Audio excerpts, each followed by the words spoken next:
ఈరోజు fruit salad చేస్తున్నాం అన్నమాట. ఈ సమ్మర్లో పర్ఫెక్ట్ రెసిపీ అని చెప్పచ్చు. చల్లగా తింటుంటే అబ్బా ఎండల్ని కూడా మర్చిపోవచ్చు. మంచిగా కాచి చల్లార్చిన పాలల్లో ఒక 3 టేబుల్ స్పూన్స్ కస్టర్డ్ పౌడర్ వేసి కలిపి పెట్టుకున్నాను. పాలు బాగా మరిగాక ఈ పాలు కూడా అందులోనే వేసేసి మంచిగా కలపాలి. ఒక 4 మినిట్స్ సిమ్లో పెట్టుకొని గడ్డలు లేకుండా ఉండలు కట్టకుండా కలిపేస్తే మన కస్టర్డ్ మిల్క్ అయితే రెడీ అయిపోతుంది.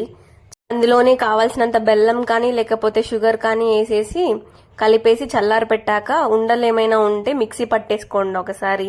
తర్వాత ఫ్రిడ్జ్ లో పెట్టేయడమే అన్నమాట. నెక్స్ట్ రెడీ అయిపోతుంది తినడానికి. మీరు ఎప్పుడైనా ట్రై చేశారా?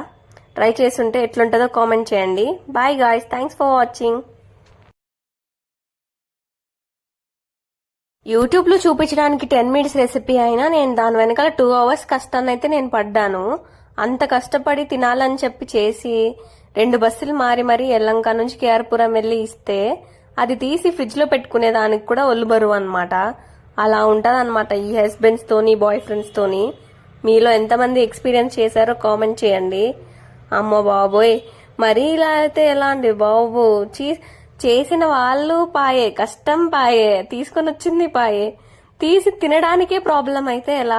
కష్టపడి చేసి పెట్టే వాళ్ళు ఉంటే ఆ విలువ అసలు తెలియదు అనమాట. చేయనప్పుడే తెలుస్తుందిలేండి.